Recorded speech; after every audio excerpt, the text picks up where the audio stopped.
नमस्कार दोस्तों, आज की वीडियो का शीर्षक है पंचतंत्र की कहानी, मस्तिष्क पर चक्र। बहुत समय पहले की बात है। सुरई शहर में 4 ब्राह्मण रहते थे। सभी के बीच अच्छी दोस्ती थी, लेकिन चारों मित्र निर्धन होने की वजह से दुखी रहते थे। गरीबी की वजह से सभी लोगों से अपमान सहने की वजह से चारों ब्राह्मण शहर से चले जाते हैं। सभी दोस्त आपस में बात करने लगे कि पैसे न होने की वजह से उनके अपनों ने उन्हें छोड़ दिया, घर में ही बेगाने हो जाते हैं। इस बात पर चर्चा करते हुए उन सबने दूसरे राज्य जाने और वहां भी बात न बनने पर विदेश जाने का फैसला लिया। यह निर्णय लेने के बाद सभी यात्रा पर निकल पड़े। चलते चलते उन्हें बहुत प्यास लगने लगी, तो वो पास ही क्षिप्रा नदी में जाकर पानी पीने लगे। पानी पीने के बाद सभी नदी में नहाए और आगे की ओर निकल पड़े। कुछ दूर चलने पर उन्हें एक जटाधारी योगी दिखा। ब्राह्मणों को यूं यात्रा करते हुए देखकर योगी ने उन्हें अपने आश्रम आकर थोड़ी देर आराम करने और कुछ खाने का न्योता दिया। ब्राह्मण खुश होकर योगी के आश्रम चले गए।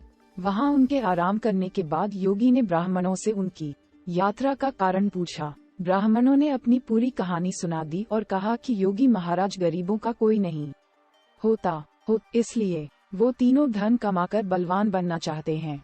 उनका निश्चय देखकर योगी भैरवनाथ बहुत खुश हुए। तब ब्राह्मणों ने उनसे धन कमाने का कोई रास्ता दिखाने का आग्रह किया। योगी के पास तप का बल था, जिसका इस्तेमाल करके उसने एक दिव्य दीपक उत्पन्न किया। भैरवनाथ ने उन ब्राह्मणों को हाथ में दीपक लेकर हिमालय पर्वत की ओर बढ़ने को कहा। योगी ने बताया, हिमालय की तरफ जाते समय ये दीपक जिस जगह गिरेगा, तुम वहाँ खुदाई करना, वहाँ तुम्हें बहुत धन मिलेगा। खुदाई के बाद जो भी मिले उसे लेकर घर लौट जाना। और हाथ में दीपक लेकर सभी ब्राह्मण योगी के कहे अनुसार हिमालय की ओर निकल पड़े। बहुत दूर निकलने के बाद एक जगह दीपक गिर गया। वहां ब्राह्मणों ने खुदाई शुरू की। खोदते खोदते उन्हें उस जमीन में तांबे की खान मिली। तांबे की खान देखकर ब्राह्मण बहुत खुश हुए। तभी एक ब्राह्मण ने कहा, हमारी गरीबी मिटाने के लिए ये तांबे की खान काफी नहीं है। अगर यहाँ तांबा है तो आगे और बहुत कीमती खजाना होगा।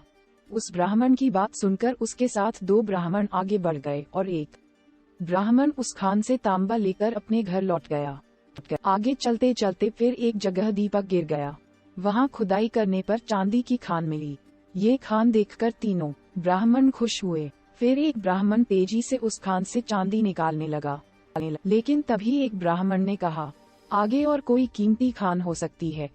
ये सोचकर 2 ब्राह्मण आगे निकल गए और एक ब्राह्मण उस चांदी की खान को लेकर घर लौट गया। फिर आगे चलते चलते एक जगह दीपक गिरा, जहां सोने की खान थी।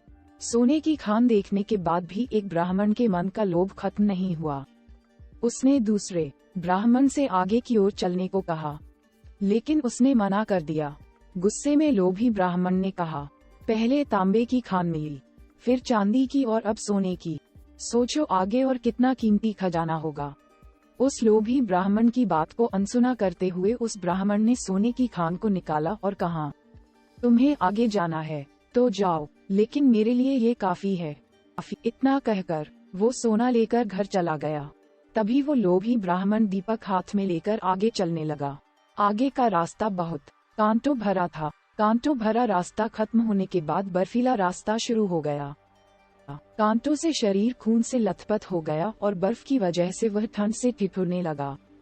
फिर भी अपनी जान को दांव पर डालकर वह आगे बढ़ता रहा। बहुत दूर चलने के बाद उस लोभी ब्राह्मण को एक युवक दिखा, जिसके मस्तिष्क पर चक्र घूम रहा था।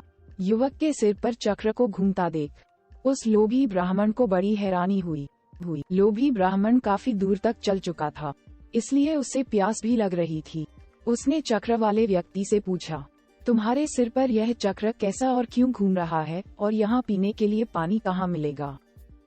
इतना पूछते ही उस व्यक्ति के सिर से चक्र निकल गया और लोभी ब्राह्मण के मस्तिष्क पर चक्र लग गया। हैरानी और दर्द से तड़पते हुए ब्राह्मण ने उससे पूछा, ये चक्र मेरे सिर पर क्यों लगा? अजनबी युवक ने बताया, सालों पहले मैं भी धन के लालच में यहाँ तक पहुँचा था।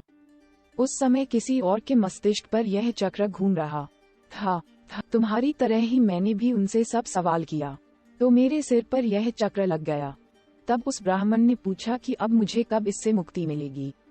इस पर युवक ने कहा, जब तुम्हारी तरह कोई धन के लालच में यहाँ तक पहुँचेगा और चक्र को लेकर सवाल करेगा, तब ये चक्र तुम्हारे सिर से निकलकर उसके मस्तिष्क पर लग जाएगा। फिर ब्राह्मण ने कहा कि ऐसा होने में कितना समय लग सकता है। इस सवाल का जवाब देते हुए युवक ने कहा, मैं राजा राम के काल से यहाँ हूँ, लेकिन मुझे पता कि अभी कौन सा युग चल रहा है। तुम इसी से अंदाजा लगा सकते हो कि कितना समय लग सकता है। इतना बताकर वो युवक वहाँ से चला गया और ब्राह्मण मन ही मन बहुत दुख हुआ और चक्र के घूमने से हो रहे दर्द से उसके आंसू निकलने लगे।